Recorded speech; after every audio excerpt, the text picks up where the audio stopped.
Back in February, the murder of 22-year-old Georgia nursing student Laken Hope Riley became a flashpoint in the national immigration debate because the man accused of killing her was a Venezuelan citizen who entered the U.S. illegally in 2022. He was an illegal immigrant.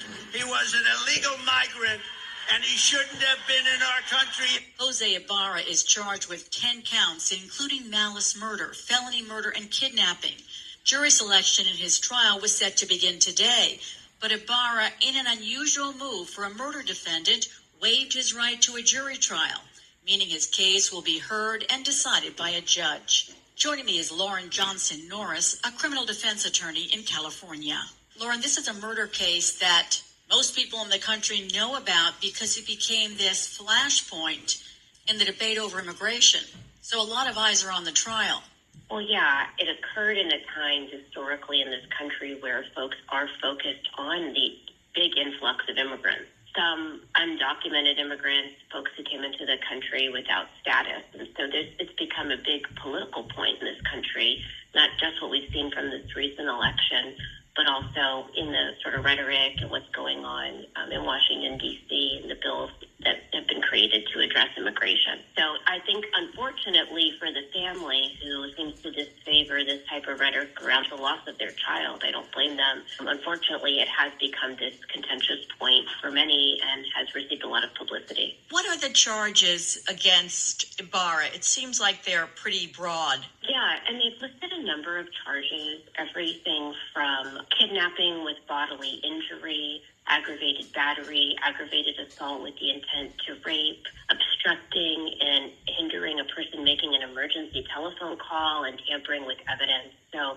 things that had to do with interfering with her 911 call, to even hiding or concealing the jacket and gloves that Ibarra was wearing. So all of that they've rolled into, ultimately the grand jury came back with these charges.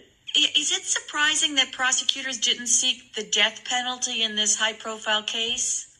I guess I'm a little surprised that they didn't seek it because, it's available. At the same time, it can be harder to obtain a death verdict, and I suspect that they just wanted to make sure that they got the verdict. The defense tried several things before trial.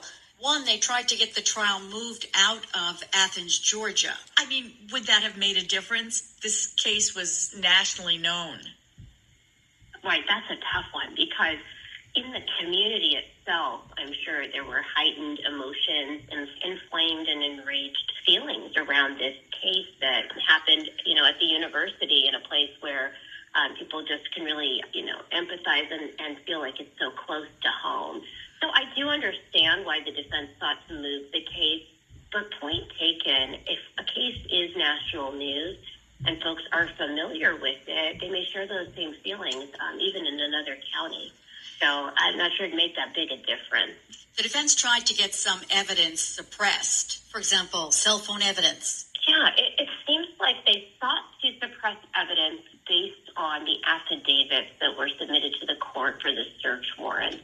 That's one way that they tried to suppress evidence, and the court ultimately said that there weren't any problems with those search warrants and kind of threw that theory out. They also went into his apartment under what we call exigent circumstances to see, if someone is a tremendous danger to society and could be actively hurting people right now. There's an emergency in their home. The police do have the ability to go in for those emergency type circumstances. And that is where they ultimately arrested him and I believe obtained the cell phone evidence. So those efforts also were unsuccessful. That evidence is coming in at trial.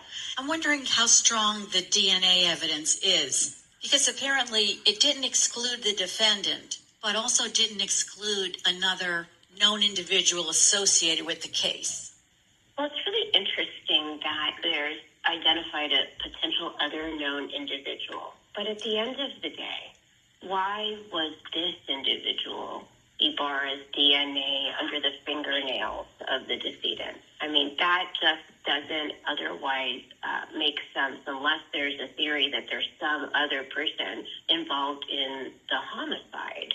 And I think that is strong enough identifying his DNA under her fingernails for the prosecution to go forward with a theory that he's the guy that did it. We don't know the details about another person's DNA, what contacts she had with other people, where that DNA was located, and why. But the fact that Ibarra was a stranger to her, and ultimately they found all the other evidence that corroborates the charges, I think underscores how important that DNA evidence will be for the prosecutors going forward.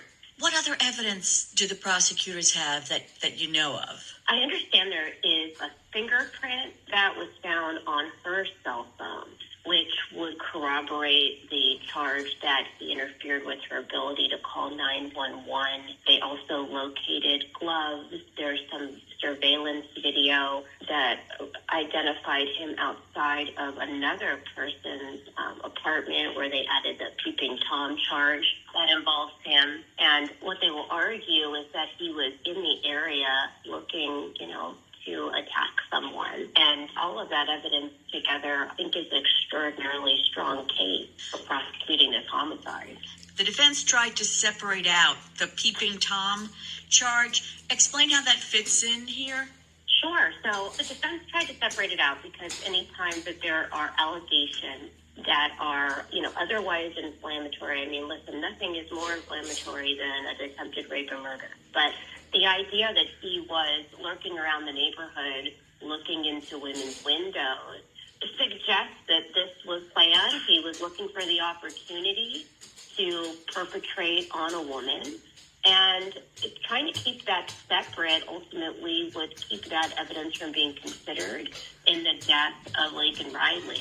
At the same time, it tells sort of the theory of the case from the prosecution's point of view, how this crime of opportunity ultimately resulted in these tragic consequences.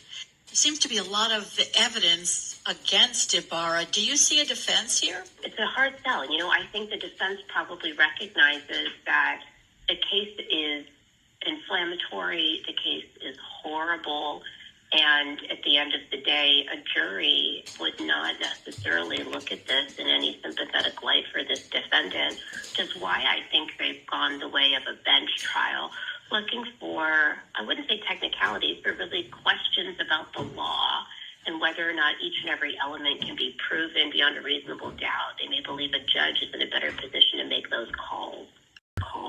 There aren't many high-profile murder cases where the defendant chooses a judge over a jury.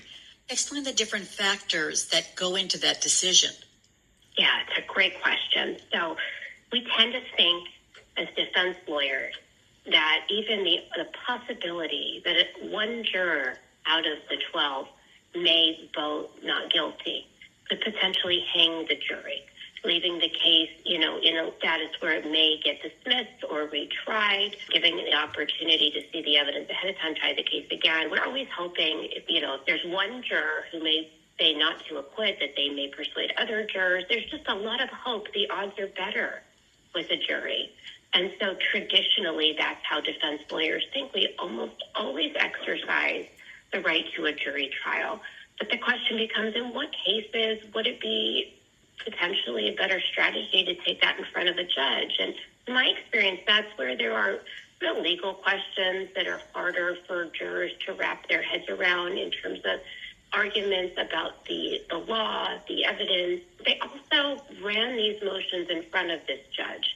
And so the judge knows that the prosecution took efforts, even if the judge denied the suppression motion, knows about the suppression motion and may consider the lengths and efforts that the prosecution took to seek to convict here, where a jury would never know about that. And so there just may be reasons ultimately that the defense is strategizing the judges in a better position to hear the technical details of the case that they bring forward than a jury would, because the jury doesn't have that legal experience, presumably.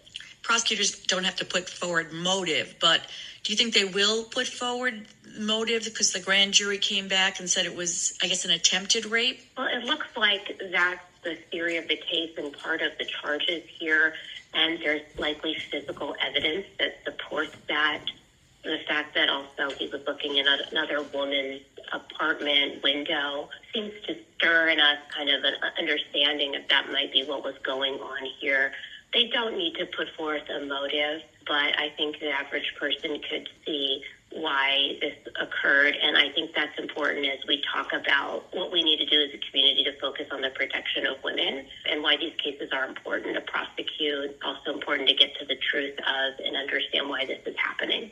I feel badly for the family that their loss of their daughter got thrown into the middle of a national immigration debate. We do know from looking at the studies that ultimately undocumented immigrants are arrested at less than half of the rate of native-born U.S. citizens for things like violent crimes, and a quarter of that rate for property crimes. And so the fact that this morphed into a conversation about immigration instead of a conversation about violence against women, I think is just unfortunate. I think there are greater conversations we could have as a community and as a society about this tragic case and what women deserve. They deserve to be able to run through a park safely at their university without facing risk of harm, potential rape, and death. And I hope we can continue as a community to talk about that more. Thanks, Lauren. That's criminal defense attorney Lauren Johnson-Norris.